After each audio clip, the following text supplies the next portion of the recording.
발자국TV의 진정수입니다. 어제 22번째 부동산 대책을 보면서 현직 부동산 하고 있는 공인중개사 입장에서 말씀드릴까 합니다. 물론 정부가 많은 대책을 낼 때마다 요리조리 피하고 했는데 어제 대책은 제가 볼 때는 가슴이 섬뜩합니다. 왜냐면은 여러분들, 사람이 피할 수 없는 게 두 가지 있습니다. 바로 죽음이고 바로 세금입니다. 세금은 자기가 죽어도 안 끝납니다. 자기가 죽어도. 왜냐하면 세금은 그 자녀들한테 인계됩니다. 바로 죽음도 바로 그렇습니다.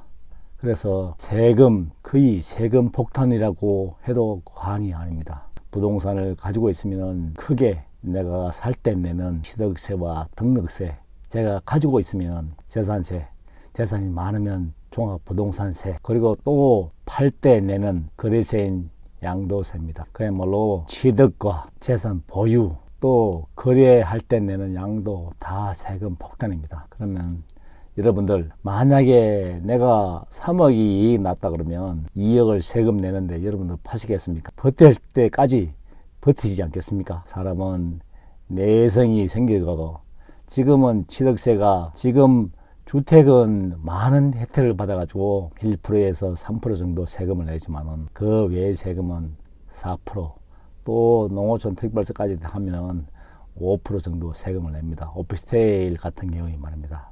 땅. 그러면 한 채면 상관없지만 두 채 이상을 8% 낸다는 것은 제가 볼 때는 갭투자는 사실은 또 변망을 피해서 할 줄은 모르겠지만은 원천적으로 갭투자는 지금 현상적으로 힘들 것 같습니다. 만약에 종합부동산세, 재산세 소득이 있을 때야 또 증가해서 낸다고 하지만은 은퇴하고 내가 나눌 수 있는 소득이 없는데 재산세 2천만 원, 3천만 원 1년에 한 번씩 꼬박꼬박 내려고 한번 해보십시오. 엄청나게 부담됩니다. 있는 사람도 엄청나게 부담됩니다. 많은 지금 세금 많은 금액이, 부동산 금액이 너무 올라서 60억짜리 팔면은 양도 차익이 30억 나오면 세금이 20억 이상인데, 여러분 그 물건 파시겠습니까? 그 물건을 팔아가지고 파는 순간 그런 물건을 두 번 사도 구경도 못 하는데 팔겠습니까? 지금 생각할 때는 세금 폭탄으로 그렇게 발표를 했는데 왜 이 지경까지 갔냐면 여야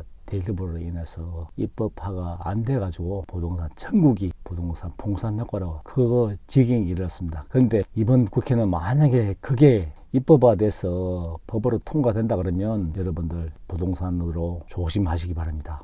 왜냐하면 다 세금으로 다 내고 나면 남는 게 없습니다. 그야말로 어떻게 보면 똘똘한 한 채 있는 게 최고의 재테크가 될 수 있습니다. 왜냐하면 가지고 있다는 게 예물단지로 전락하는, 그게 제 눈에는 보입니다. 왜냐하면 이번 코로나로 전 세계에 유동자금이 많이 풀려서 많은 돈들이 있지만은 경제는 그야말로 생물이지 않습니까? 생물이라는 것은, 우리 경제는 100% 예수 경제이기 때문에 미국에서 경제가 좋아져 가지고 또 많은 시장에 풀린 돈을 회수하기 시작하면, 금리를 올리면 그때 문제가 발생합니다. 지금은 금리가 0%대 금리라서 돈을 빌릴 수 있을 때까지 빌리면 상관없지만은 제가 볼 때는 3, 4년 버틸 여력이 있으면 버티면 또 부동산 올라갑니다. 근데 없는 사람들이 꼭지에 잡아가지고 3, 4년 버틴다는 거, 3, 4년 버티더라도 금리가 요동쳐서 올라가기 시작하면 이제는 못 버팁니다.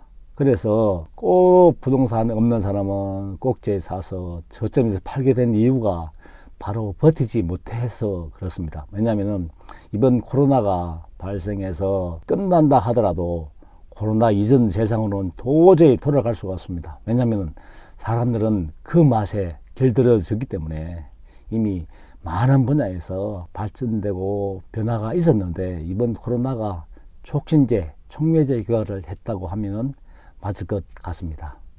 그래서 대학교도 구태여 학교 안 가도 된다고 하면 여러분들 그 많은 등록금을 내고 공부를 하겠습니까? 또 하나, 장사가 구멍가게 열어서 장사를 한다고 했는데 지금 온라인상으로 택배사업으로 만약 한다 그러면 그 많은 중간 유통상들이 다 문을 닫지 않습니까? 그래서 살아남으려고 하면 변화의 물결을 맞추어서 가야 되고, 옛말에 이섭우화에 그런 게 같습니다. 지나가는 나그네 외투를 벗기려고 하면 교재에 많은 바람을 불어 넣어도 옷깃을 더 여미지 그 옷을 벗지 않습니다. 근데 따뜻한 햇빛 정책을 했을 때 자도 모르게, 근데 공교롭게도 어제 발표한 날 동시에 서울시장이 운명을 달리했습니다. 서울시장이 운명을 달리했다는 것은 제가 생각할 때는 죽은 사람한테 대해서는 조금은 미안하지만은 제가 볼 때는 부동산도 큰 변곡점에 있는 것 같습니다. 왜냐하면 사람이 가지고 싶은 욕망, 즉 새집에 대한 욕망. 근데 서울 재건축은 딱 끊고 나와서 35층 규제가 못 나와서, 그렇다면 공급이 없지 않습니까? 근데 가고 사람은 없지만은 새로운 사람이 정신을 차려서 용적률을 준 대신 그 많은 사람들을 청년들한테 공급을 한다 그러면 서울 부동산도 큰 변곡점에 있으리라고 생각합니다.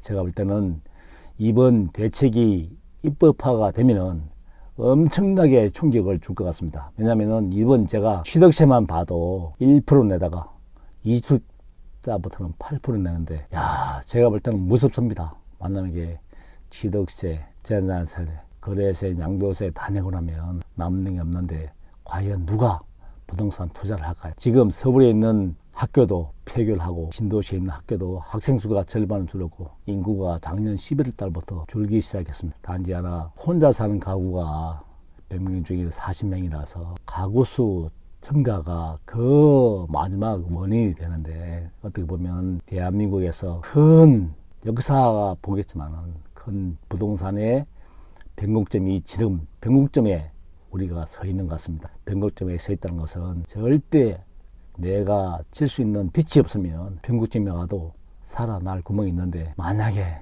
금리가 마냥 제로금리가 될 수는 없습니다. 왜냐하면 경제가 이래 하다가 한순간에 좋아져서 막 하면 많은 돈을 회수를 해야 되는데, 금리를 올리면 그때 문제가 터지기 때문에 지금 어차피 부동산을 샀다 그러면 3, 4년, 5년은 버틴다 생각하시고 가지고 있으면 부동산은 언젠가 또 오릅니다. 그러면 그때까지 버텨서 부동산으로 재미를 보는 오늘이 되었으면 하는데, 빛을 먼저 줄이고 나서 내가 살고 봐야 됩니다. 아무리 내가 빛에 눌려 살면은 하루하루 삶이 고통스럽기 때문입니다.